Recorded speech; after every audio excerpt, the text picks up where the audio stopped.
Voilà, donc aujourd'hui je vais partager mon expérience sur GraphQL et React avec un point de vue côté back. Voilà. Donc l'objectif de cette présentation c'est faire une comparaison avec REST et GraphQL. Après c'est expliquer aussi sur l'impact sur le développement en React et enfin on terminera sur le partage d'expérience sur les deux API. Voilà. Donc, alors, ce qu'on va voir, c'est le format. Le deuxième point, c'est le point d'entrée, la base de données. Après, on va voir l'affichage des objets et manipulation des données. On va voir le développement avec React. Et à la fin, on terminera sur le retour d'expérience sur GraphQL. Voilà. Alors, le format. Alors, on va faire une comparaison entre les deux. REST et GraphQL. Alors, REST, comme je pense que certains connaissent l'API REST, et on a déjà utilisé, je suppose. Alors, REST, en fait, c'est le format, c'est le ancien API le plus utilisé. Il est basé sur le protocole HTTP et son contenu de réponse côté client, il peut être sous format JS, du JSON, XML, CSV ou alors du RSS. Alors, le GraphQL, lui, est plutôt plus un langage de requête conçu pour fonctionner sur un seul terminal via HTTP. Son contenu de réponse est en JSON et c'est le seul format qui est supporté. Et on remarque côté REST, il y a une certaine souplesse qui supporte plusieurs formats, surtout pour l'affichage du contenu. Voilà. Alors, on va passer sur les points d'entrée, moi qui me semble c'est très important. On a alors ce que vous pouvez voir avec les points d'entrée, on a bon, je vais prendre les 3 exemples. Pour la partie, par exemple, voilà, je vais afficher l'ensemble des ruches. On peut faire avec la méthode get et post. Le deuxième point, je veux afficher une ruche. Alors une ruche peut avoir une pute, patte. Alors entre les deux, c'est modification partielle ou modification totale. Et on a select de la suppression. Là, on va traiter sur un seul point. Ce soir, on va passer sur voilà, je veux afficher une ruche avec la collection qui est à elle. Et là, on va utiliser cette requête tout à l'heure pour pouvoir faire la comparaison. Et côté REST, on a un seul point d'entrée. On a, alors, dans la méthode get, post, j'ai mis un point d'interrogation parce qu'en fait, ça peut prêter confusion. Donc en fait, post, et on peut compter un post formulaire. Et en fait, GraphQL fonctionne autrement. Et via ces méthodes, on a deux notions qui rentrent en jeu, des queries mutations, voilà. Et on remarque qu'il y a un point, il y a un inconvénient de ce côté-là, qui ne permet pas de mutualiser le cache HTTP. Et surtout, c'est servir la même réponse. Et ça, c'est vraiment un problématique pour les sites infographiques, par exemple pour les sites e-commerce ou un site qui est à fort trafic. Voilà. Donc, on va passer sur la base de données et puis les données. Sur les deux API, on peut se bloquer sur n'importe quel type, n'importe quelle base de données. Ça peut être du MySQL, du PostgreSQL. Là, pour l'instant, pour notre exemple, on va se servir tout simplement, on va faire les mêmes requêtes et on va prendre du MySQL. Ça suffit pour des exemples et on va pouvoir comprendre la comparaison entre les deux. Et alors, nous, alors côté REST, on va utiliser un client HTTP basé sur un promesse, Axios, et GraphQL. Il faut un provider, on va utiliser un rouleau client qui va permettre de créer un interface utilisateur pour récupérer les données. Voilà. Et bien sûr, et on va faire en sorte, on va afficher les données sous format JSON. Voilà. Voilà, merci.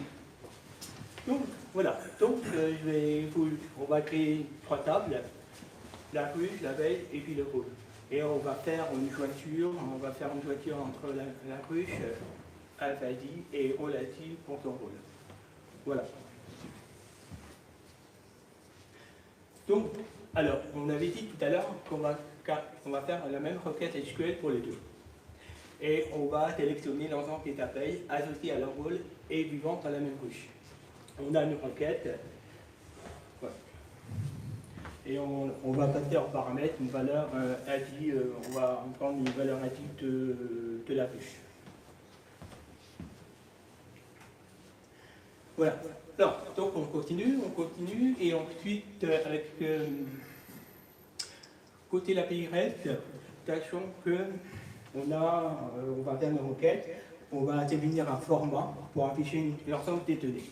Donc, il faut remarquer que dans la partie de code, j'ai oublié de créer les clés à un objet, et j'ai créé le nom, la date de naissance et son rôle. Et après, je vais récupérer le nom de la rue, son numéro, la location et l'ensemble de collections de rues. Et je vais reproduire le même format côté GraphSQL. Voilà. Donc, voilà, donc on a vu que la structure et le format ont été travaillés, et puis les données n'ont pas été formatées. Donc, alors, maintenant, côté GraphSQL, on va définir un petit objet, et définir les champs. Sachez que on ne donne pas au sujet de baser sur la base de données. Ça peut être trop long. Voilà, ici dans le code, voilà, moi je définis le schéma. Voilà, je définis le schéma de la ruche et je prends exactement, les noms de champs et son rôle. Et je vais prendre un autre type, organisation. Or, dans la base de données, je n'ai pas la table d'organisation. Tout simplement, j'ai fait prêt pour montrer que en fait, le schéma il est complètement indépendant et on est libre de définir nous-mêmes le schéma. Et il faut remarquer que dans ce schéma, on a la collection des abeilles.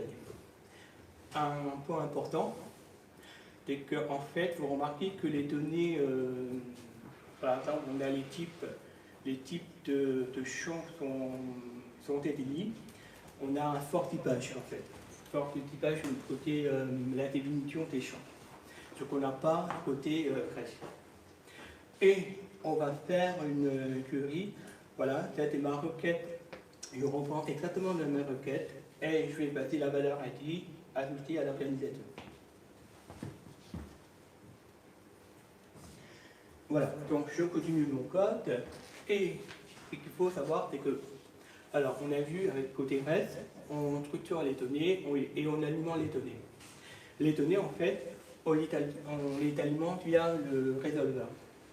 Alors, dans le resolver, je dis qu'en temps query, je lui envoie la requête, la même requête, et je vais pouvoir alimenter mon organisation. Voilà.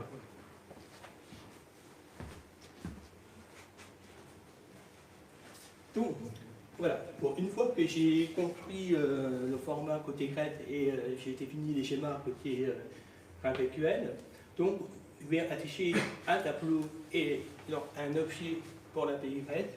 Voilà, donc on va prendre l'exemple, on va arrêter sur cet exemple. Voilà, donc j'ai reproduit l'ensemble du schéma. Bon, c'est génial, mais moi j'ai un souci. Parce qu'en fait, il peut arriver au cours d'un projet, j'ai un client qui me demande, ouais bon, c'est super, mais ce qui m'intéresse, c'est le nom de la ruche, et je veux que le nom des tabelles. Ok, donc ça veut dire que je dois créer un autre point d'entrée et je dois refaire ma requête. Voilà. Bon, moi je suis plutôt limité par les contraintes pendant le côté API. Mais je peux aussi, je suis pas resté, je n'ai pas envie de refaire. Je vais garder la même point d'entrée et puis voilà. Ça me suffit. Mais en fait, moi qui me dérange en fait, c'est que en fait, vous voulez, l'ensemble des données sont affichées, mais ils ne sont pas tous exploités. C'est vraiment pertinent. Voilà. Alors, voilà, maintenant je vais passer côté intellectuel. Alors, ici on a un parti côté bac et côté front. Alors, je vais envoyer. Donc, on a vu tout à l'heure, attends, on va voir. Voilà, donc j'ai pu reproduire presque à l'identique le même schéma qu'on a vu côté l'API grecque. Et on a un seul boîte entrée. Ok, super. Voilà, donc moi j'avais dit tout à l'heure que ouais, il y a le nom de la crue qui vient, et je vais afficher que le nom de la cruche et que le nom des abeilles. Et puis, oui, je peux le faire.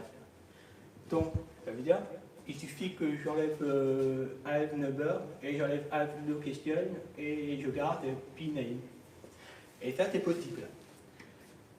Et c'est possible, et il y a l'avantage aussi, c'est que en fait, c'est toujours la même requête. Donc, l'avantage pour le client, c'est souple, et ça lui permet d'abîmer les données de dont j'ai vraiment besoin. Voilà. Donc, je n'ai pas besoin non plus de créer un autre boîte d'entrée, bref, tout est là.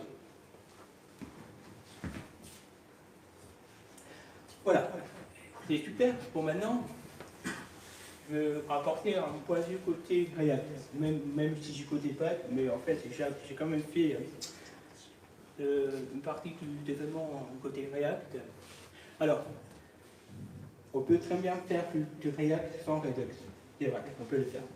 Mais moi, j'ai un site informatique, j'ai une architecture qui est très bien définie, et j'ai une architecture. Donc, alors, pour la couche Redux, en fait, ce serait un plus vraiment pour t'es recommandé, en fait, surtout pour gérer, surtout dans le cas des sites informatiques, et ça permet aussi d'apporter des bonnes pratiques. Et bien sûr, après, si vous ne voulez pas faire, on peut très bien faire sans Redux, mais après, ça fera plutôt du code de spaghetti, bon, voilà. Et on remarque aussi que, sachant qu'on a besoin, déjà le temps de développement est plus important. Et vous allez voir pourquoi. Après, avec l'intellectuel, voilà, j'ai pris un exemple du code. Voilà, je prends la requête écurie qui se trouve sans plus côté là, je vais l'importer et je vais passer le propre. Et sachant que dans query, j'ai pi by i. Et ça, il a été défini, on peut revoir en arrière. On peut le trouver, voilà. Je peux le trouver sans là. Et j'ai exactement la même query, et grâce à ça, je peux y accéder pour récolter les données. Et on remarque aussi que, voilà, j'ai un morceau de code, je revois les valeurs, les garde propres, et je récupère la valeur de la cruche. Et voilà. Voilà. Alors, donc, on remarque aussi que déjà, on gagne du temps en termes de développement, et je ne dis pas la couche Redux, je n'ai pas besoin. Et alors, moi, je ferais mettre juste quelques mots de bonne pratique. C'est juste quelques recommandations, et on peut voir plus en détail dans le lien que j'ai mis en bas. Alors, par exemple, je pense que par exemple, il faut définir l'environnement, il faut identifier GraphQL dans l'environnement de production. Voilà, j'ai juste, voilà. Après, pour afficher la réponse, pour afficher à minima les données, pour la simple raison que c'est pas pertinent, par exemple, si on a les terrains, on affiche les terrains, si on n'a pas les terrains, on ne les affiche pas. Voilà. C'est juste une façon de le faire. Si je n'ai pas les données, je n'affiche pas et j'envoie les terrains. C'est juste une gestion. Après, la nullabilité, alors on a vu que dans les types,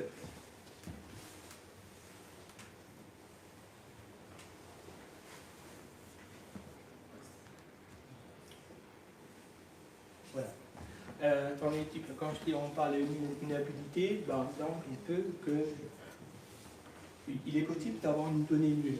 Donc, pour ne pas confondre avec les nuls côté GraphQL, donc idéalement, il faut mettre en place un peu avec l'acclamation pour dire que la donnée elle est obligatoire, elle ne peut pas être nulle. Après, c'est un choix. Voilà. En fait, tout simplement, c'est pour éviter les confusions entre le nul de la base de données et le nul de l'habituel tournant. Voilà. Une fois qu'on a mis quelques bonnes pratiques qu'on a mis en place, là on peut gagner en termes de. On peut gagner en productivité en termes de développement. Et moi je vous encourage vraiment. Certes, ça peut être problématique avec les sites informatiques, mais rien ne vous empêche de développer avec les sites vitrines, d'autres sites qui n'utilisent pas d'informatique. C'est ça que vous voulez le faire. Voilà. Donc, pour terminer, alors, moi, côté PAC, je sais que, moi, je me souviens, j'ai fait une démonstration avec l'équipe, et j'ai soumis GraphQL, et j'ai soumis aussi le développement côté React. Après, ce qu'il faut savoir, c'est que GraphQL, forcément, ça demande une certaine compréhension, et ça demande de l'apprentissage. Après, moi j'ai rencontré d'autres difficultés pour configurer avec Resolver, surtout pour d'autres langages en JS. Par exemple, moi, traitement de PHP à Resolver pour alimenter Resolver qui était compliqué. Donc, j'aurais été tourné JS. On peut le faire avec une note, c'est parfait. Après, quand j'ai fait la démonstration avec GraphQL, c'est qu'en fait, ça demande aussi une addition collégiale. Soit l'équipe adopte ou pas. Donc, on fait avec. Et il y a un autre point, il y a les sites à port graphique et ça nécessite aussi de recevoir l'architecture et les applications. Donc, alors, pour finir, pour qu'il y ait partie des sites à port graphique, la livrette est encore de beaux aujourd'hui. En revanche, pour GraphQL, malgré ses défauts, malgré sa jeunesse, c'est aussi une bonne alternative. Et déjà, en termes de productivité, c'est intéressant. Et on peut très bien faire avec pour les sites vitrines, institutionnels, bref. Donc, franchement, moi, je vous encourage vraiment à le faire. C'est pas parce que, certes, on ne peut pas vraiment l'utiliser pour les sites à fort trafic, allez-y. Faites tout ce qui est vos projets, vitrines, un petit blog, allez-y. Parce que je sais que par la suite, il va évoluer. Je sais qu'il y aura encore des changements, il y aura des évolutions. Voilà. Alors, enfin, je vous remercie. Des questions ?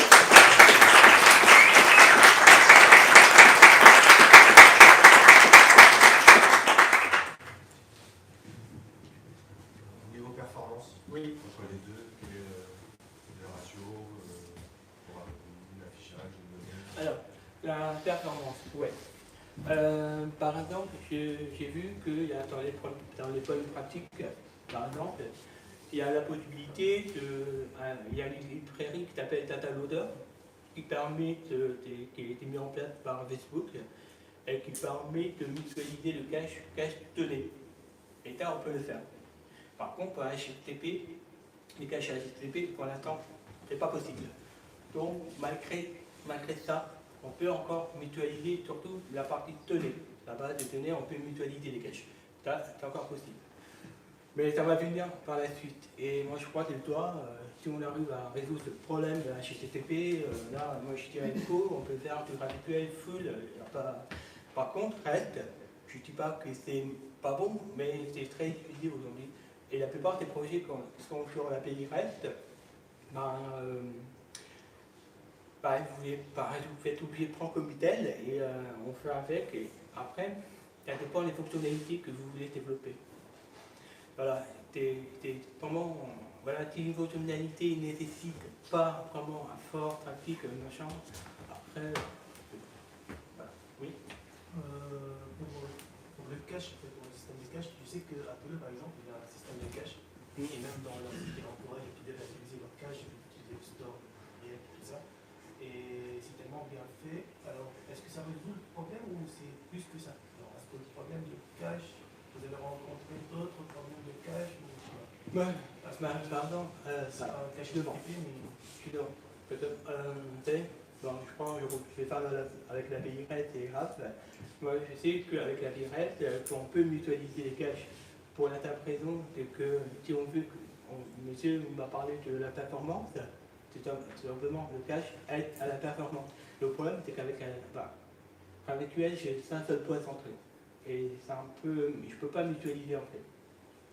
oui, mais Apollo, en fait, avec son système de cache, il te permet de sauvegarder les données. C'est vrai que à première pensée, en disant, si on réfléchit le navigateur, on va perdre le cache, mais en fait, il y a d'autres solutions. C'est des plugins, en fait, c'est que les données, il faut les mettre dans les restaurants, ils vont expliquer dans n'importe quoi. Et lorsque tu réfléchis le cache, il régénère. C'est aussi une autre possibilité. Bon, après, c'était plus mon expérience côté Red, c'est. Voilà, c'était pas. Après, on peut corriger les défauts. Je ne dis pas que. Après, il faut. Moi, surtout en termes de site trafic, pardon, je ne peux pas concevoir un site GraphQL avec du e-commerce. C'est pas possible. Je ne peux pas. Et parce qu'il y a beaucoup de paramètres qui entrent en jeu, en fait. Surtout partie technique, les serveurs et tout. Voilà. Après, il faut savoir, moi, là, c'est mon point de vue que je vous tenais ce soir. Mais après, je ne dis pas que dans 6 mois, je peux encore évoluer, parce qu'il peut y avoir des évolutions. C'est que je constate aujourd'hui. Après, je vous propose d'en parler un petit peu après. Déjà, peut-être qu'il y a une autre question sur un. Moi, c'est rapide. C'est juste à un moment donné, il y a une mention à GraphQL. Alors, je sais c'est quoi en fait. Voilà, c'est là. c'est là Ouais. Non, juste. Ah, là. Ah, bon. Ça. Non. Non. Ouais, mais GraphQL, en fait, c'est cet outil-là. Ah, En fait, c'est un outil. Non, c'est en fait, c'est un outil qui permet juste pour afficher, en fait. Tu vois, c'est un outil, en fait, qui nous permet de texter, en fait. C'est vraiment pour l'environnement de dev, en fait. Et on n'affiche pas ça en prod. Voilà. genre voilà, Postman, mais qui veut être servi directement par GraphQL. C'est pour ça que j'ai mis dans le code pratique créer les environnements, en fait. C'est mieux de le désactiver en prod. Ah ouais. Après, ça peut avoir une utilité quand même de le mettre en prod si. Après, c'est vraiment écrit dans le code pratique. Après, on n'est pas obligé de. Tu as beaucoup parlé, toi, d'API.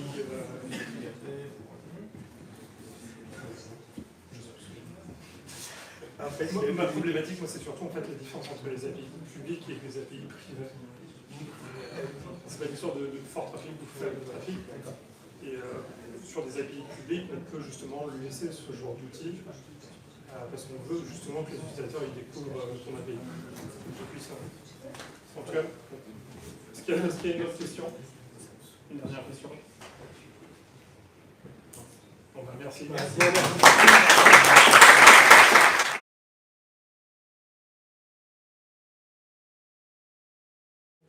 Alors, je vais faire mon talk en anglais, parce que c'est en anglais, donc, mais tout le monde parle anglais ici.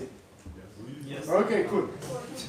Alors, mon prénom c'est Jacopo, je suis ingénieur logiciel, c'est ma troisième fois que je parle à Paris.js.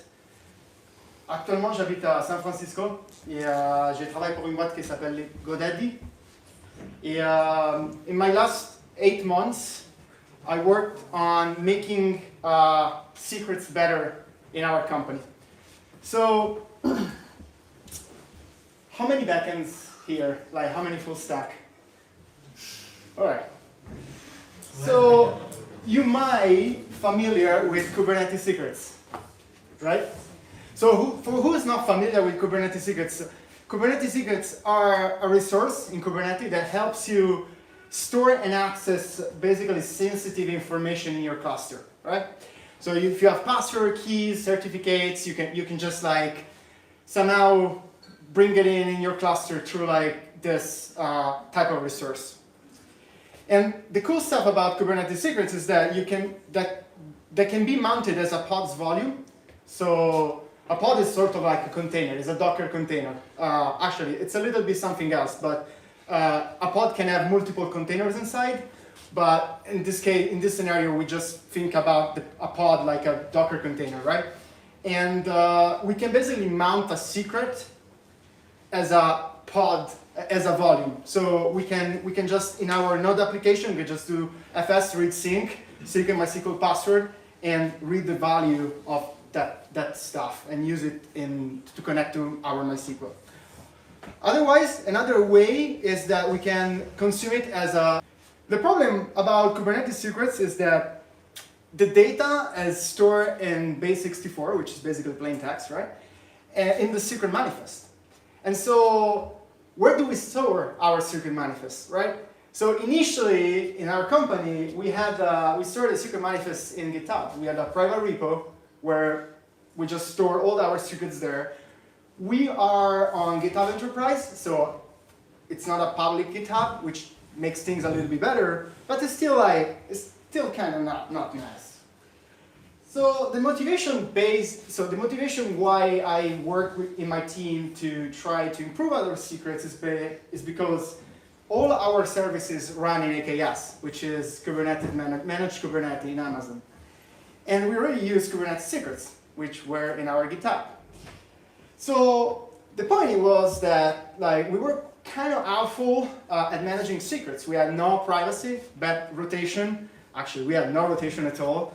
The developer experience was kind of weird, right? Because you wanted to change something, so you had to update the manifest, you had to kubectl, apply, and then you have to open a PR to update the certificate. It was a little bit weird. And basically it was kind of ugly, all this stuff. And yeah, it's not hard to do better actually. So we start working on, we start thinking what we want to achieve with the further work that we're gonna do. And basically we want to manage secrets securely. And because we are in Amazon, there is something called AWS Secret Manager or System Manager, which can be used instead of just having stuff stored in GitHub. We want to have transparent rotation, right? We want to be able to update and rotate our secrets without that our application cares about this logic. We want to sort of have our code, our shitty application not be able to access the secret provider. And basically the main point, one of the key stuff that we wanted was no application modifications. So right now we use Kubernetes secrets that were mounted as a volume, as a pod volume, and we didn't want to change that. We didn't want to change our application to sort of eventually fetch secrets asynchronously from Secret Manager on boot. So, whatever. So, the solution is Kubernetes external secrets. And this is a project that currently is open source. I'm the main contributor. We just open sourced it yesterday. And Kubernetes external secrets basically represent an external secret as a new Kubernetes resource. And we do this using custom resource definition, which are resources in Kubernetes that allow you to extend the Kubernetes API. And basically, we create external secret custom resource definition, and we implement a controller to support the external secret API. You can guys check the repo out and go through the code to kind of understand a little bit better the implementation, but I can go through after this.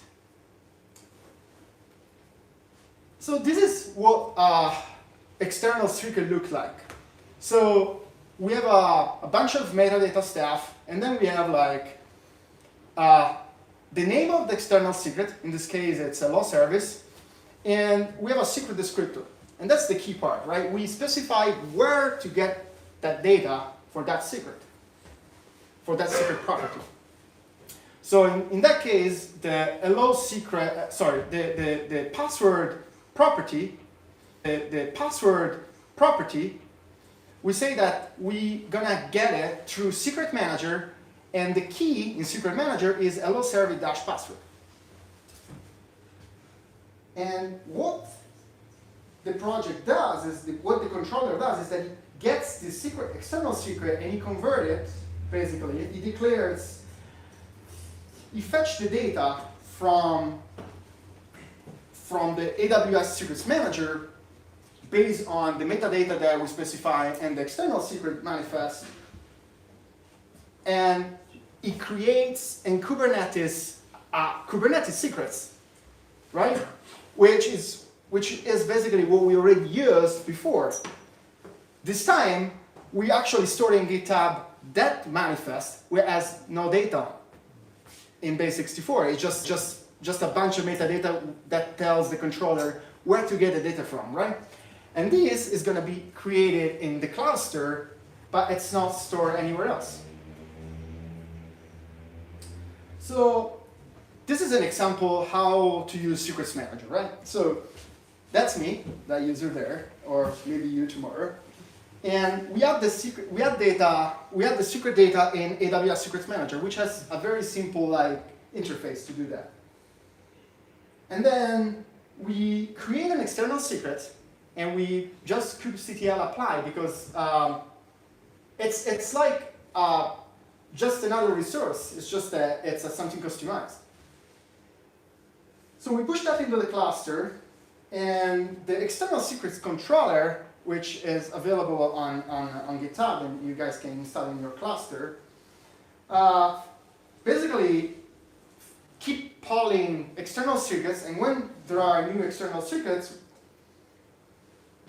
it's gonna basically take all the data in all the metadata contained in the manifest of the external secret, and it's gonna contact AWS Secrets Manager to read the secrets data.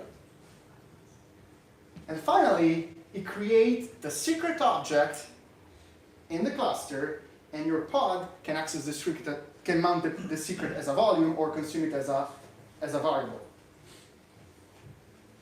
So some work that we want to keep going and we want to do in the future for this open source project is that we want to sort of make the access control better.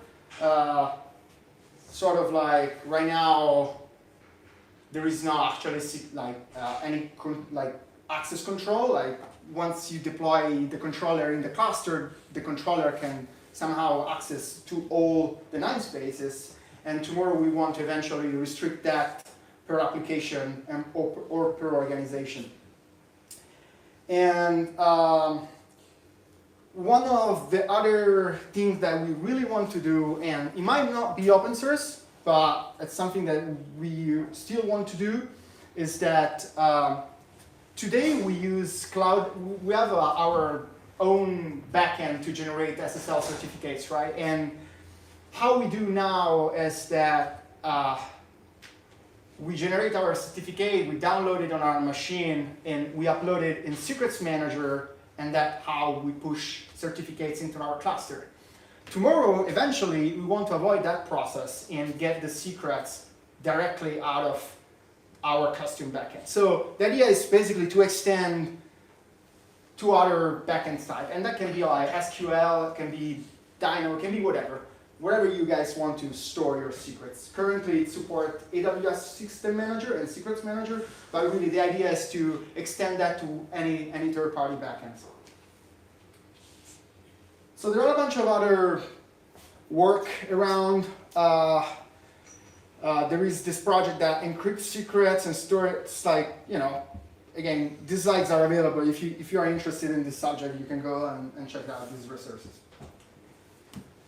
So I want to just, before switching to the demo, I want to just say that there is this new repo in the Node.js organization, which is packet maintenance. And it's a new repo.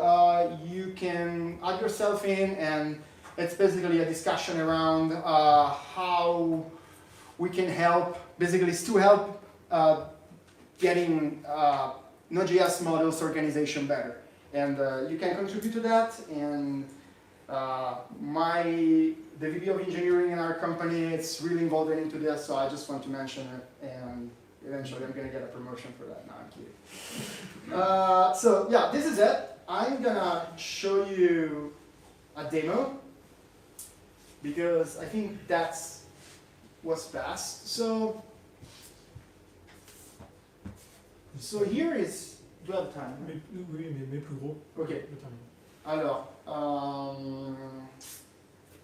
okay, so this is the repo, and I already have it cloned in my computer. Should be good. I hope that people down there can still see. I can try to put this full screen.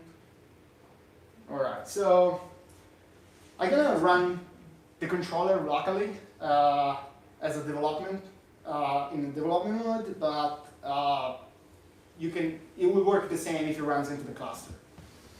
So I have Minikube running. Minikube is like a tool that emulates like Kubernetes clusters, but locally. So I already have that running. And I'm gonna authenticate to my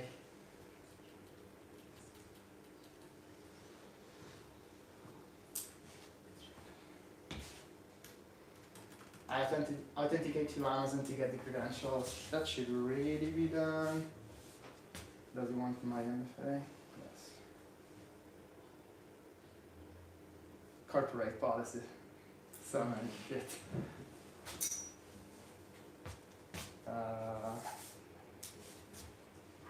I need to go through the window. Oh, I was in plane mode, that's why. Alright. That should be good.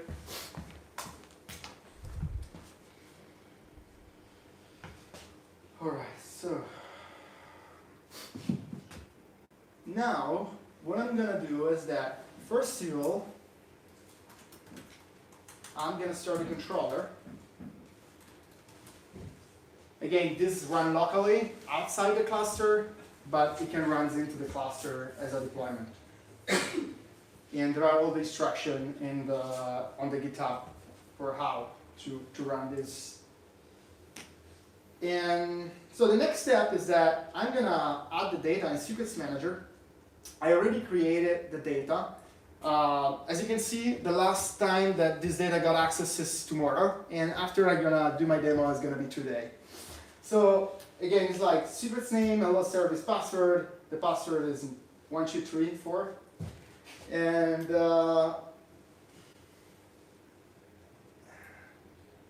you can guys see that kubectl get external secrets. There are no external secrets. I haven't had it yet, and I can do secrets, and there is just the default stuff from Kubernetes, right? So the next thing is I'm gonna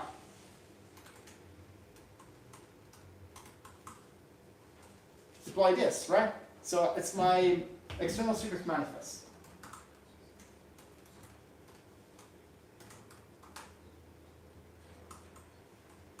Example. Hello stuff. All right. So it's been created. And now I can get external secrets. It's there, right? So it take. Oh damn, 404. What's that? Fail to fetch external secret 404.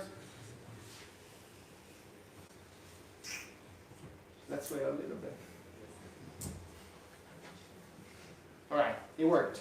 So spin up the pod. Yeah, I don't know why I got 404. Some shit. Puff. So yeah, it fetched the stuff. Start the poller, run the poller, fetch it. So right now, I should have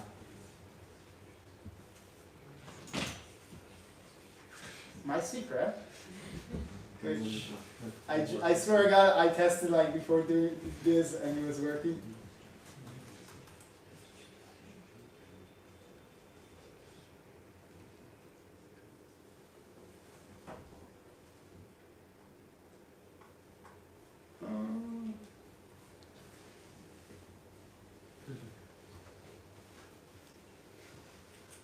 you secret property? Together with polling the secret. I think I know why.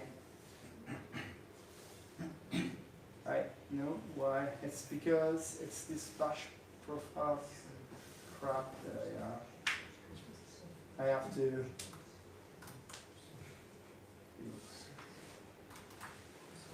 Damn it. Source bash profile. It doesn't sometimes get it. Use P AWS. So I have to block from here again. It's because it's running locally and it's trying to get my secret stuff, my AWS keys, and it's just a nightmare. Alright.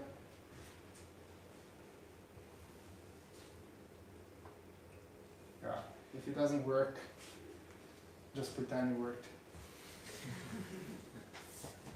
Speeding up the poller. So this should take like 10-20 seconds. Fetching property, creating a little secret. Yeah, it worked. That. And now, if I do secrets, you got the secret there, right? So you can just to show you that actually works, I'm gonna click CDL, describe, secret, hello service, and I should have the password data, which is, of course, opaque, it doesn't show it, but yeah, the password is there. You can see that the property, it's alive, and yeah, I think that's pretty much it.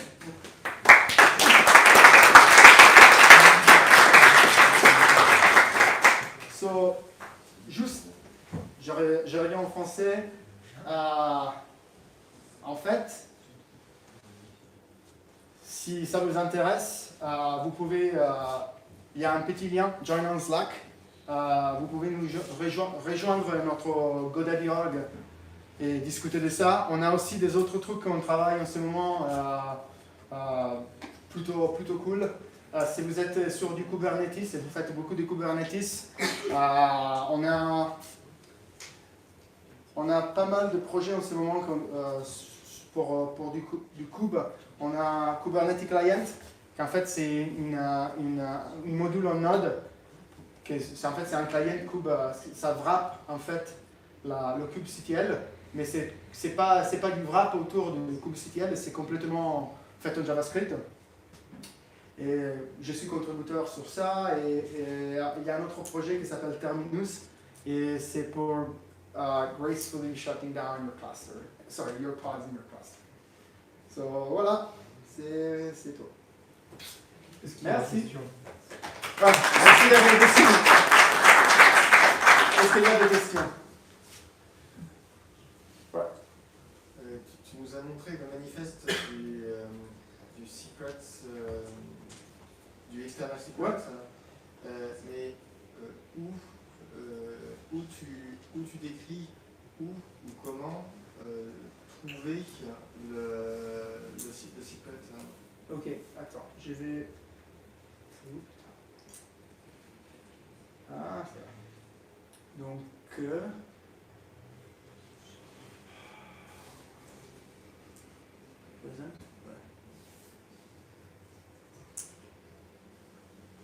Prends son temps. Ok. Donc en fait, secret descriptor, d'accord, c'est une propriété. Et après, on va dire le type de backend. Aujourd'hui, le projet supporte deux backends. Secrets Manager et System Manager. C'est deux services de AWS. Donc, System Manager, il y a un truc qui s'appelle paramètres. Ça fait partie de System Manager. Et en fait, c'est une Key Value Storage encrypted. Et après, il y a Secret Manager. C'est un autre service un peu comme Vault, mais c'est la version de AWS. Et après, on a une liste de propriétés. Et ça, en fait, ça correspond à la même chose que tu mettrais dans un secret Kubernetes traditionnel. key value, ok? Donc, le nom de la propriété que tu vas voir dans le secret Kubernetes, d'accord? Name, password, et tu lui dis la clé, ton secret manager, ou récupérer la valeur pour cette propriété-là. Qu'est-ce que c'est ça, en gros? Et donc la connexion vers, peu importe, cette base de données, elle est déjà décrite quelque part. On utilise le SDK Voilà, AWS. d'accord. En fait, dans notre projet,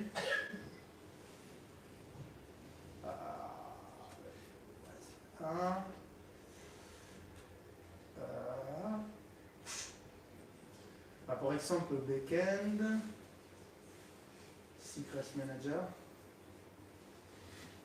En fait, là, on y injecte. Bon, après, ça ne se voit pas beaucoup parce qu'on fait toute la dependency injection. Mais en gros, cette backend class, il va recevoir un client pour interagir avec Secret Manager. Et ce client-là, c'est une classe qu'on la prend de la SDK AWS, quoi. Et ça, l'accès à ce SDK, il est toujours... Tu parles des API clés? Oui, il est ouvert à partir du moment où ton pod est up. Tu parles, mais attends, là, tu parles de les clés de l'API key. En fait, la question est est-ce que j'ai besoin quelque part dans le projet de préciser une clé, un secret pour accéder à ce... Ah oui, tu spécifies. En fait, de ton pod, pour avoir accès à AWS Secrets Manager, quand tu fais ta requête, quand l'SDK fait ta requête, quand tu initialises ton client, normalement tu lui passes les AWS Secrets and API Key. Après, oui, c'est juste ça, l'API Key. Oui, c'est l'API Key d'Amazon qu'il te donne Amazon. Après, vu que ça tourne dans AKS, tu n'as pas besoin de ça parce que dans tes machines AKS, il le passe comme une variable d'environnement et l'SDK Amazon, il le lit de tes variables d'environnement. Donc, en gros, tu ne configures pas de clé, quoi. Quand ça tourne en AKS et tu utilises Secrets Manager, il n'y a pas besoin de clés. Parce que tout c'est dans Amazon, et Amazon, ils ont fait en sorte que tu ne t'occupes pas trop beaucoup de la configuration. Mais sinon, en gros, là en fait, on va déployer on va créer un chart Helm. Après, on pourra installer ça directement avec Helm. Ouais, ça charge pas beaucoup. Internet, on va voir si ça marche. Mais en gros, dans tes paramètres d'initialisation de le contrôleur, si tu as besoin de spécifier une clé d'accès à Amazon, tu peux y la passer. Mais en réalité, quand on va créer le chart Helm, quand tu fais Helm install Kubernetes External Secrets, tu pourras lui passer AWS Key égale et il la passera avec l'installation. Mais si tu exécutes ça sur un cluster AKS, il la prend directement dans les machines. Ça fait besoin de ça. Est-ce qu'il y a des autres questions? Juste pour ça, il n'y a pas d'équivalent avec, sur GCP, c'est juste sur Amazon Web Service? Alors, je ne connais pas trop GCP. Ils ont un Kubernetes Manager, c'est ça. Après, je ne suis pas sûr qu'ils ont un système pour storing secrets. Mais rien, ça t'empêche d'utiliser Secrets Manager depuis ton cluster Amazon. En ce cas-là, il faut spécifier une clé Amazon, parce que sinon, ça ne marchera pas. Parce qu'en fait, quand tu te connectes de ton GCP, GCP il n'a pas les accès sur du AWS. Mais quand voilà. Mais dans ce cas-là, tu pourrais dire j'utilise du Secrets Manager sur Amazon et après mon truc tourne sur du GCP, pas de problème. Il faut juste donner la clé quoi, pour avoir accès à System Manager ou Secrets Manager. Peut-être une dernière question? Non? Combien de gens ont compris? Ouais, c'est cool. Ok, ben merci.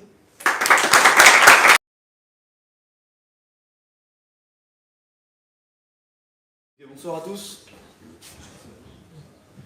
Je vais vous parler d'un outil de développement ce soir qui s'appelle Prétière. Donc certains d'entre vous le connaissent et l'utilisent sans doute déjà. Mais pour commencer très rapidement, je vais vous montrer qu'est-ce que c'est que Prétière. Donc c'est un programme qu'on utilise par exemple en ligne de commande. Il prend en entrée des fichiers avec du code et en sortie, il émet le même fichier avec le même code mais écrit plus joliment. C'est-à-dire mieux formaté, mieux mis en forme. D'accord ? Donc par exemple ici, si vous regardez la première fonction qui est trop longue pour être écrite sur une ligne, il l'a réécrite avec chaque argument sur une ligne différente. Yes, bien.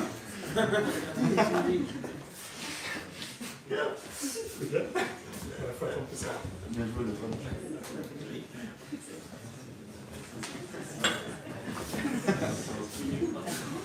Tu as failli une place Christophe, ouais, non? C'est la poche. Je suis désolé. Ça va repartir normalement. Ouais, il faut juste que ça chauffe. C'est trop joli. Hein. C'était trop joli, c'est fonctionné quoi.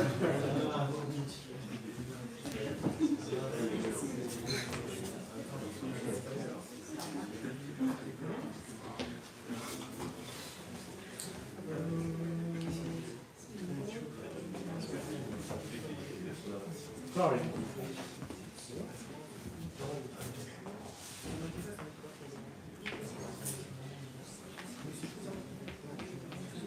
Qui utilise Prétière?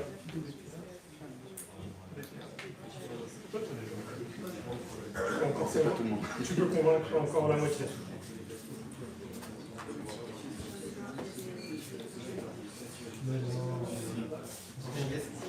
Ah, c'est bon, il faut attendre.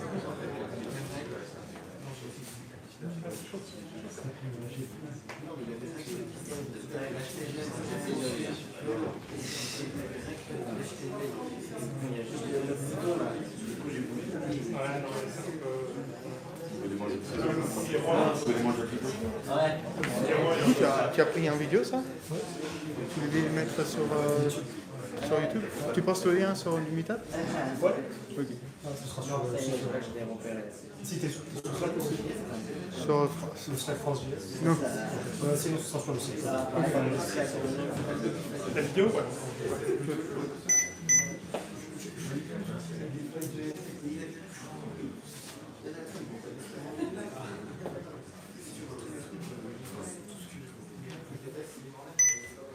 C'est bon.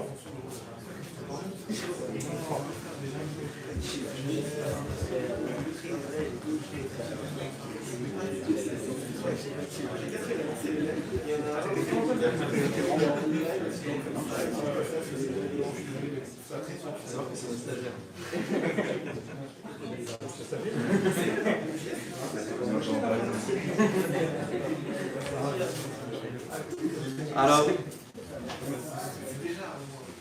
on reprend.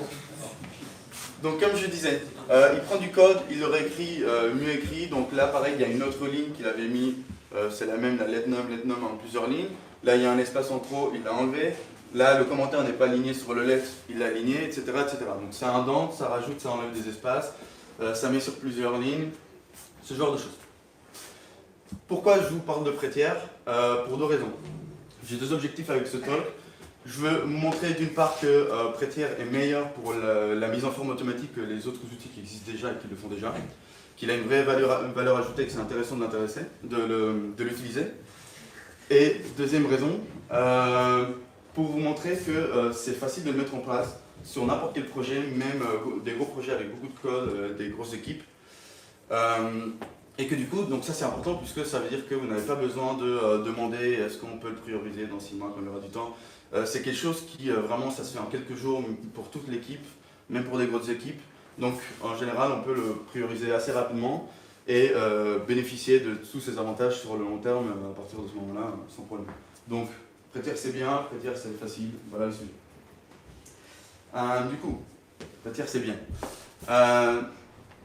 En général, tout le monde utilise déjà, pour ceux qui n'utilisent pas déjà Prettier, on utilise quand même d'autres outils pour faire de la mise en forme automatique. Dans le monde JavaScript, on utilise surtout des linters, donc notamment ESLint. Le problème de ESLint, c'est qu'il ne sait pas tout formater. Et j'ai une petite démo là pour vous montrer ça. Donc j'ai une ligne là qui est un peu trop longue. Il y a quelques problèmes, la ligne est trop longue, il manque un espace avant le signe égal, il manque une dernière ligne vide à la fin du fichier. Donc on va voir ce que ESLint arrive à faire avec ça, est-ce qu'il arrive à tout gérer. Donc je fais tourner ESLint sur ce fichier. Je suis en train d'utiliser le preset Airbnb, donc le plus populaire. Et donc on voit que là, ESLint a réussi à rajouter une ligne en plus, il a rajouté l'espace qui manquait ici, et il nous met une erreur nous disant que la ligne est trop longue, mais il ne sait pas le gérer lui-même. Du coup, il faut que je vois comment est-ce que j'ai envie de le gérer.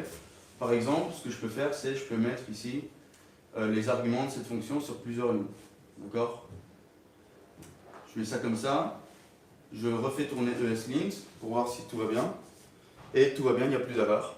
Donc je peux faire une paire avec ça, mais le problème qui arrive parfois dans ce genre de cas, c'est que là, il y a une personne dans l'équipe qui fait une review et qui dit « Ouais, mais c'est pas comme ça qu'on a l'habitude de mettre ce genre de ligne sur plusieurs lignes, on mettrait plutôt le tableau sur plusieurs lignes. » D'accord.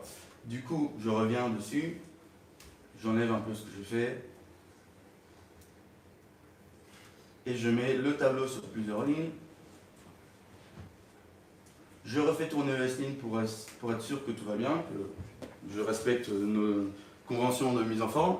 Tout va bien. Je refais une paire, et la même personne me dit « Oui, mais tu as oublié de mettre encore un truc là, il fallait le mettre sur une ligne en plus. » Et tout ça, à chaque fois, ESLint, tout ça lui paraît correct. Du coup, le problème qu'on est en train de voir avec ESLint, c'est qu'il y a certaines choses qu'il ne formate pas lui-même et sur lesquelles il n'a pas des règles assez précises. Du coup, il faut qu'on fasse des choix. Du coup, il faut que moi, soit je prends le temps de faire des choix quand je tombe sur une nouvelle situation, ou bien que j'en débatte avec mon équipe pour voir comment est-ce qu'on veut formater ce genre de choses, potentiellement qu'on documente. Et à chaque fois que je fais une paire, les gens, quand ils font une review, ils doivent dédier une partie de leur temps et de leur concentration au fait de voir est-ce que j'ai bien respecté les règles de mise en forme de l'équipe. Et quand il y a un nouveau dans l'équipe, première paire, il se prend 10 remarques sur pourquoi tu n'as pas mis l'espace ici. Donc c'est dans l'ensemble une assez grande perte de temps en fait. Donc la question du coup c'est est-ce que Prettier arrive à mieux gérer ça que ESLint? Donc je me remets dans mon état initial. J'ai une ligne qui est trop longue et j'essaye maintenant de la régler avec Prettier. Alors qu'est-ce qu'il a fait Prettier? Il a réussi à rajouter la ligne qui manquait à la fin du fichier. Il a rajouté l'espace qui manquait là. Et il a vu que la ligne était trop longue, alors il l'a formatée comme il le voulait. Et donc là, c'est juste un exemple, mais en fait, ce qui est important de voir avec Prettier, c'est qu'en fait, il arrive à tout formater. Il n'y a pas une situation qu'il ne sache pas gérer lui-même. Il n'y a pas une situation pour laquelle je dois faire la mise en forme moi-même. Et il formate tout au caractère près, exactement comme il le veut. Donc, par exemple, si j'essaye de faire une petite variante par rapport à ce que Prettier a fait, donc je remets ça sur une ligne dessus, en me disant ça se trouve Prettier ne veut pas s'en rendre compte, je refais tourner Prettier, et là on voit que non, il l'a remis en dessous. Donc vraiment au caractère près, Prettier formate toujours tout exactement de la même manière. Et ça veut dire qu'il n'y a jamais aucun choix qui ait besoin d'être fait. C'est toujours Prettier qui choisit comment on formate un fichier. Ça veut aussi dire que personne n'a besoin de se demander est-ce que quand ils font les reviews de mon code, est-ce que c'est bien formaté? Ils sont sûrs que c'est bien mis en forme puisque ça a été fait par Prettier. Il n'y a aucun moyen que ce ne soit pas bien mis en forme. Et quand il y a des nouveaux, c'est pareil. Ils n'auront pas une seule remarque sur leur mise en forme puisque c'est géré par Prettier, ça marche à chaque fois. Donc dans l'ensemble, ça fait quand même gagner pas mal de temps. Et il y a une deuxième raison qui rend Prettier intéressant et qui fait qu'il est déjà très populaire. C'est que, donc, si on regarde ESLint, c'est un projet où il y a des centaines d'options. Et pour chaque option, il y a plusieurs variantes possibles. Tout est configurable. Et bien sûr, personne n'a envie de configurer chaque option une par une. Donc ce qu'on fait en général, c'est qu'on prend un preset. Donc comme je l'ai dit tout à l'heure, Airbnb ou Standard JS, c'est les plus connus. Et comme ça, on n'a pas besoin de faire des choix pour chaque règle. Mais le truc, c'est que les règles sont quand même là. On peut les changer. Et du coup, on a tendance à avoir envie de les changer. Et tous les quelques temps, surtout si vous êtes dans une grosse équipe, il y a quelqu'un qui va dire est-ce que ça vous dirait pas qu'on change ce petit truc-là, qu'on utilise plutôt cette variante de cette règle-là, et on va changer des petits trucs. Et il y a des petits débats qui se font, pas forcément dans toutes les équipes, hein, mais ça arrive dans certaines équipes au moins. Et finalement, on peut se dire que même ça, c'est un peu perdre du temps en fait. Prettier, il a l'approche complètement inverse à ESLint sur ce côté-là. Dans ESLint, on peut tout configurer, dans Prettier, on ne peut pas configurer. Donc, Prettier ne met pas en forme votre code selon vos préférences, selon comment vous aimez avoir votre code. Il le fait selon les siennes. Il n'y a même pas preset Airbnb ou standard ou quoi que ce soit, il n'y en a qu'un seul, c'est Prettier. Si vous avez un fichier editor config, il s'en fout, il l'ignore. Il formate selon ses règles à lui. Ça peut paraître un peu étonnant, voire un peu agressif au départ, mais en fait, on se rend compte que c'est une bonne idée, parce que ce qui compte, c'est que Prettier vous donne la garantie que sa manière de formater votre code sera toujours la plus propre et la plus lisible possible. Et au final, c'est tout ce qui compte pour une mise en forme. Derrière, que ce soit des guillemets simples ou des guillemets doubles, ça n'a pas d'importance, objectivement parlant, ça ne change rien à la lisibilité. Vous préférez les simples, peut-être que quelqu'un préfère les doubles. Il n'y a pas de raison d'utiliser la préférence de telle personne, autant prendre la préférence d'un outil automatique. Il n'y a plus de débat, on ne se pose plus de questions. Et du coup, ça, c'est pas un détail, c'est vraiment au cœur de la philosophie de Prettier, c'est un outil zéro configuration. On l'installe, on l'applique et c'est fait. Ok, des notes là-dessus. C'est un tout léger mensonge. Il y a une dizaine d'options dans Prettier. C'est vraiment pour les quelques options sur lesquelles les gens ont des positions très dures, du genre je veux absolument avoir des guillemets simples. Vous pouvez mettre des guillemets simples alors que par défaut il utilise des guillemets doubles. Il y en a une dizaine comme ça, mais il y en a quand même clairement beaucoup moins que sur ESLint. Et l'idée, normalement, c'est de ne pas les utiliser. La philosophie de Prettier, c'est vraiment, on l'installe, on l'utilise, on n'utilise pas les options de configuration, mais si vous tenez absolument à avoir tel ou tel petit truc, il y a certaines options qui sont possibles. Pour finir sur les avantages de Prettier, il sait formater le JavaScript, il sait formater le TypeScript, il sait formater le JSX, TSX pour ceux qui font du React, il sait formater les fichiers Vue, et dans les fichiers Vue, le JavaScript comme il faut, le CSS comme il faut, il sait formater les fichiers CSS, il sait formater les templates Angular, là pareil, les expressions JavaScript seront formatées comme du JavaScript, le HTML comme du HTML, il sait formater le HTML, le JSON, le GraphQL, et le YAML, le Markdown, c'est un peu tout ce qu'il y a autour du web. Voilà, donc, Prettier c'est bien, la question qui reste du coup c'est est-ce que c'est compliqué de le mettre en place? Donc je vous avais dit que ce n'était pas le cas. Pour vous le montrer, je vais tout simplement vous montrer quel est l'ensemble des étapes qu'il faut pour le mettre en place sur un repo, une par une, et vous verrez par vous-même que c'est pas très compliqué en fait. Donc, pour résumer, quel est l'ensemble des étapes qu'il faut faire pour avoir Prettier définitivement installé sur un projet quelconque? Premièrement, il faut l'installer. Donc c'est un package NPM, ça s'installe avec NPM. Il faut l'appliquer, donc formater tous les fichiers du projet existant. Ça fait beaucoup de changements, donc il faut committer cette chose-là et la merger sur master. Donc potentiellement, comme ça peut faire beaucoup de changements, il peut y avoir beaucoup de conflits, il faut trouver un moyen simple, si possible, de merger tout ça, aussi simplement que possible. Ensuite, pour tous les collaborateurs de votre équipe qui ont potentiellement des branches de features et qui vont devoir merger sur master alors que vous avez déjà appliqué Prettier, pareil, ils peuvent prendre beaucoup de conflits. Il faut trouver un moyen simple de les gérer. Et finalement, une fois que Prettier a été appliqué, mergé partout, que tout le monde travaille sur des fichiers où où tout est formaté par Prettier, la question qui reste, c'est comment faire en sorte que, à partir de maintenant, à chaque fois que vous faites un changement, Avant de committer, il faut s'assurer que ce que vous avez changé dans vos fichiers soit formaté par Prettier également, avant que ce soit mergé en tout cas. Si on passe par toutes ces étapes et qu'on a un moyen automatique et efficace d'appliquer Prettier automatiquement sur chacun des changements, alors on aura fini d'installer Prettier sur le projet. Donc première étape, installation de Prettier. Donc comme je vous l'ai dit, c'est un package NPM, donc on installe Prettier. Et on installe aussi des plugins pour ESLint, voire TSLint si vous l'utilisez. Alors pourquoi est-ce qu'on fait ça? Parce que une chose importante à remarquer, c'est que Prettier ne remplace pas ESLint. Prettier est meilleur que ESLint pour ce qui est la mise en forme, mais ESLint il ne fait pas que de la mise en forme. ESLint en gros il a des règles qui couvrent deux grosses catégories on va dire de problématiques. La mise en forme, ça on ne veut plus qu'il s'en occupe, on veut faire ça avec Prettier. Mais il fait aussi ce qu'on appelle en gros les bonnes pratiques de développement. Donc tous les warnings que ESLint vous fait du genre telle variable est déclarée mais pas utilisée, vous l'avez déclarée en lettres mais vous ne la changez pas, ça devrait être un const, cette fonction a trop de lignes, il faudrait en extraire. Ce genre de choses, c'est pas de la mise en forme, Prettier ne s'en occupe pas, donc il faut garder ESLint pour qu'il s'en occupe. Sauf que du coup, si on a ESLint et Prettier en même temps, ils vont rentrer en conflit en ce qui concerne la mise en forme. Il y en aura forcément un qui va sortir des erreurs parce que l'autre a formaté d'une manière un peu différente de ses préférences. C'est pour ça qu'on installe ces deux plugins. Ça, c'est le plugin ESLint. Là, il va dire à ESLint, à partir de maintenant, tu ignores toutes tes règles qui ont trait à la mise en forme. Tu continues de t'occuper du reste, mais toutes les règles de mise en forme sont désactivées en fait. Donc ESLint n'entrera plus en conflit avec Prettier.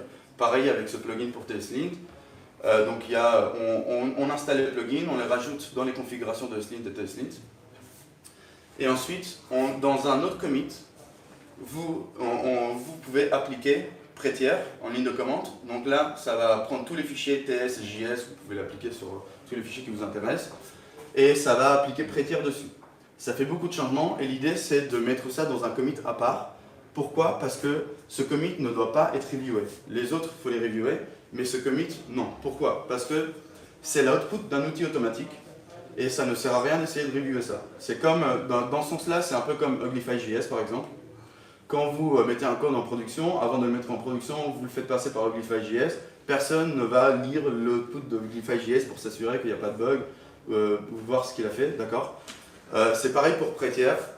Il y a très peu de chances qu'il introduise des bugs. Il y a encore moins de chances qu'il introduise des bugs qui ne soient pas vus par vos tests 2E ou unitaires. Il y a encore beaucoup moins de chances qu'il introduise des bugs qui ne soient pas vus par vos tests et que vous les voyez dans les milliers de changements de code. Donc ça ne sert à rien de reviewer le commit de Prettier.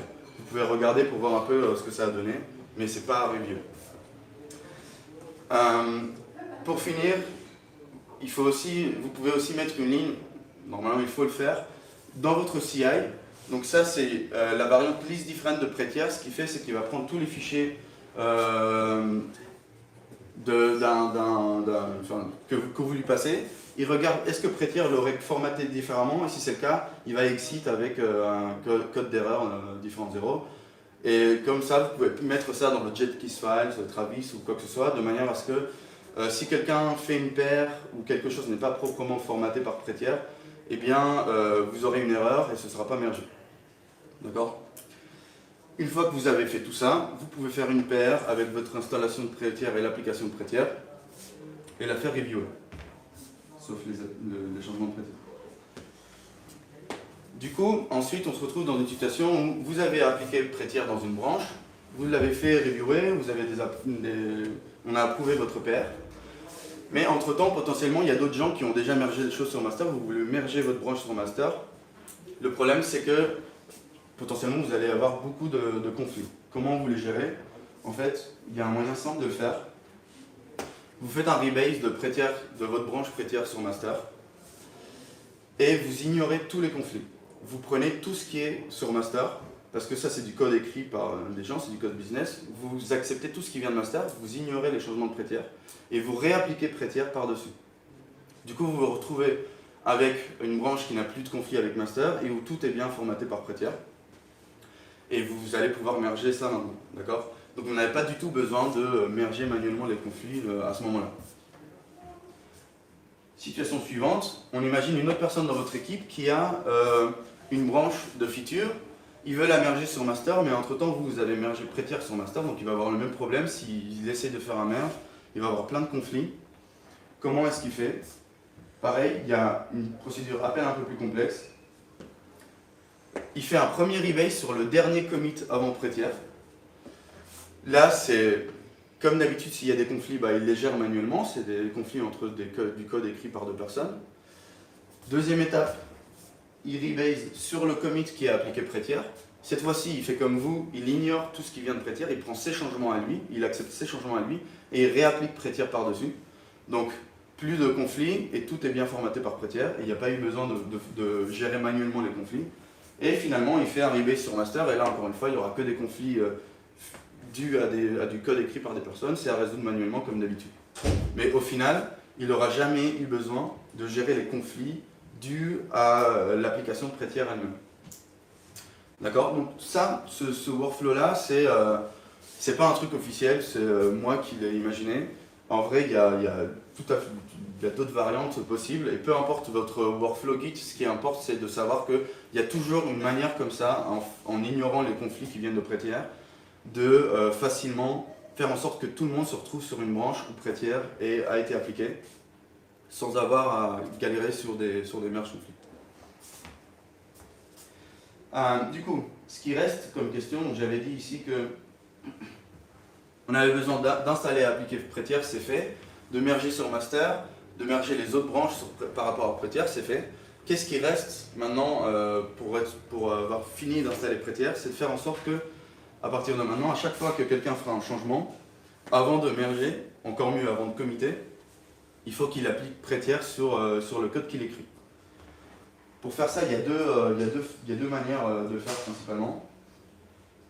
La première, c'est d'utiliser un plugin pour son éditeur. Donc vous voyez, pour la plupart des éditeurs, il y a un plugin pré-tiers. Donc ça, ce genre de plugin, ça va faire que, soit ça vous donne, en général, ça vous donne un shortcut que vous pouvez utiliser pour appliquer pré-tiers sur le fichier courant. Mais souvent, ça va aussi vous permettre de faire en sorte qu'à chaque fois que vous faites une sauvegarde du fichier, il est tout de suite formaté par pré-tiers. Et comme ça, tout est tout le temps formaté par pré-tiers. Quand vous faites votre commit, c'est déjà formaté. Le problème avec cette approche, c'est que du coup, chaque personne dans l'équipe doit installer le plugin qui va avec son éditeur. Potentiellement, il pourrait y avoir des problèmes différents pour différents plugins. Et ça fait aussi partie, à partir de maintenant, de votre procédure d'onboarding. Il faut la documenter quand quelqu'un arrive dans l'équipe et il faut qu'il installe le plugin.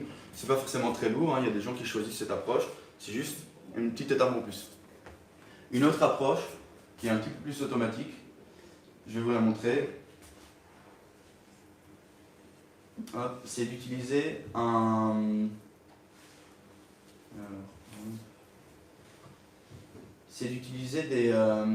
des Git hooks. Donc les hooks Git, c'est une fonctionnalité de Git qui vous permet d'effectuer certaines actions avant, par exemple, de committer. Donc là, en l'occurrence, on va utiliser un hook pré-commit. Donc vous précisez une commande que Git va prendre en compte avant à chaque fois que vous essayez de committer, il va faire tourner cette commande juste avant le commit. Et il se trouve qu'il y a un package SP npm qui s'appelle Husky. Donc je ne rentrerai pas dans les détails, mais dans le site de pré-tiers, il y a beaucoup de documentation pour savoir exactement comment faire ça. Husky, c'est un petit package npm qui fait en sorte qu'à partir du moment où vous l'installez, vous pouvez avoir des hooks Git dans vos scripts npm. Ici, vous voyez que j'ai un script qui s'appelle pré-commit. Et en fait, juste du fait qu'il existe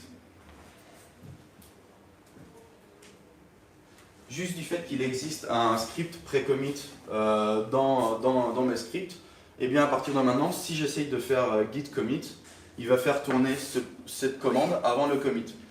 Qu'est-ce qui se passe là? Ça utilise un autre package qui s'appelle Pretty Quick. C'est juste un package qui prend tout ce qui est dans le stage de Git et il applique pré-tiers dessus avant le commit, d'accord? Je ne vais pas le faire tout de suite, mais c'est vraiment le principe vraiment très simple. Vous faites git commit, il va formater tout ce que vous avez changé avant que le commit s'effectue vraiment, d'accord? Donc, et ça marche pour toutes les personnes qui ont le repo. À partir du moment où vous clonez ce repo et que vous faites npm install dessus, et tout de suite le hook pré-commit il est installé d'office. Du coup, n'importe quelle personne qui essaye de faire git commit sur ce repo ces changements seront formatés avant le commit.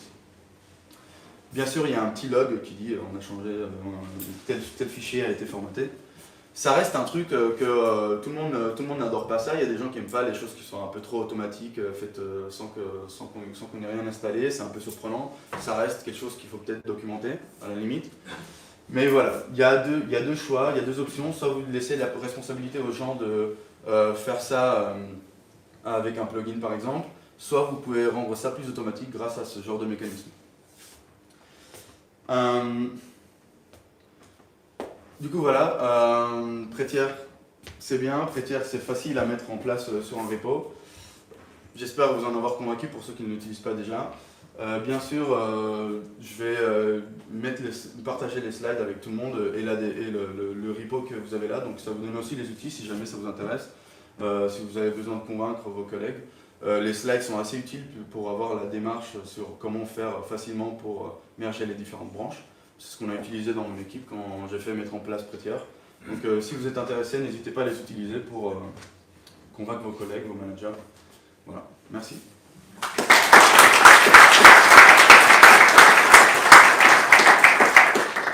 Il y a des questions? Oui. C'est qui définit la vérité? Enfin, tu dis, il y a un nombre de fois qui a été fait. Ouais. Enfin, qui c'est qui décide que mon code est faux, quoi? C'est les gars qui font Prettier et ils utilisent des règles qui sont en fait les plus répandues dans le monde JavaScript. En fait, si tu regardes les règles de Prettier, la très grande plupart, bah, c'est les mêmes que finalement le preset Airbnb par exemple, en ce qui concerne la mise en forme. En fait, au final, bon, ça fait déjà un moment qu'on a le problème de la mise en forme et la vérité c'est que pour la grande plupart des problématiques, la plupart des développeurs JavaScript utilisent la même convention. Du coup, ils utilisent celle-là. Par exemple, les points-virgules, c'est un peu controversé, mais la plupart des gens mettent un point-virgule. À partir du moment où il y a une majorité, bah, ils prennent cette règle-là. L'idée, c'est vraiment pas de perdre du temps à en débattre dans tous les sens. On en prend un, parce que dans le fond, pareil, des points-virgules ou pas, ça ne change pas grand-chose. Pardon ? Tu laisses cette discussion à d'autres gens, en fait. C'est ça. Tu les laisses s'embrouiller, commun, pas commun. C'est ça. Les points-virgules, c'est une option. Une deuxième question concomitante. Juste pour répondre, c'est lors de la création de Prettier, il y a eu beaucoup de...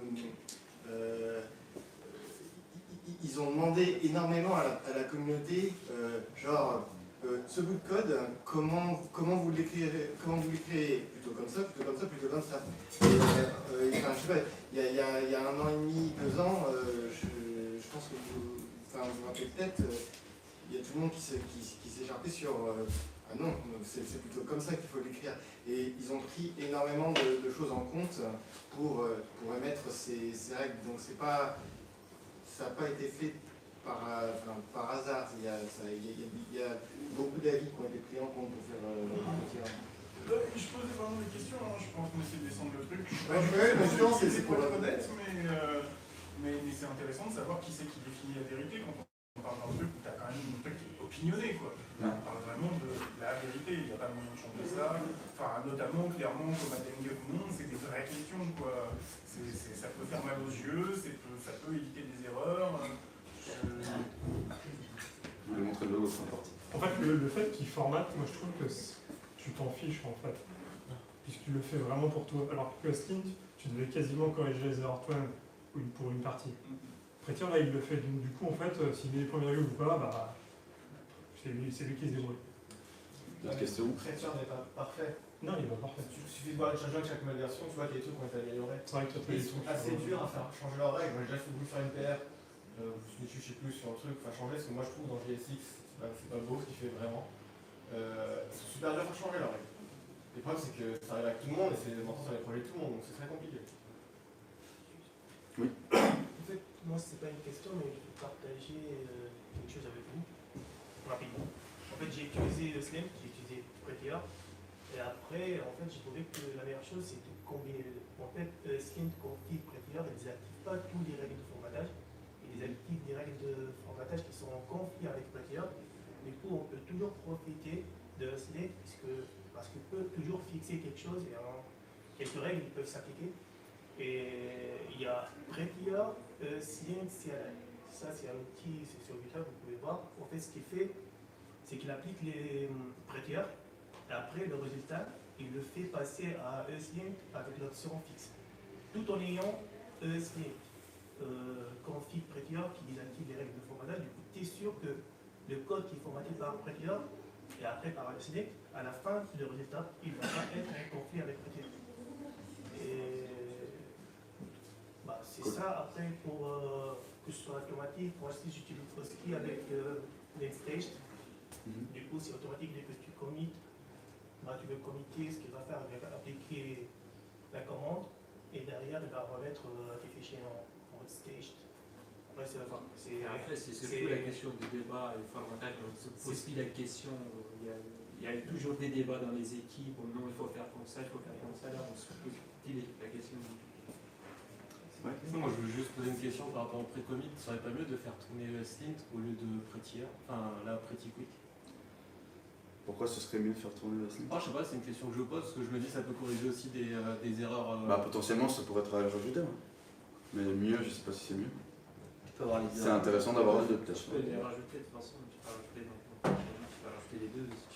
Ouais, non, mais c'est parce que dans l'absolu, ESLint aura la config Prettier, donc il y aurait juste ça à lancer, du coup il n'y aura pas une dépendance en plus. D'accord. La config Prettier que j'ai montrée, c'est pas pour que ESLint applique Prettier, c'est pour que ESLint n'entre pas en conflit avec Prettier. Donc il faut appliquer Prettier lui-même quand même. Et ESLint séparément, c'est pas ESLint qui applique Prettier.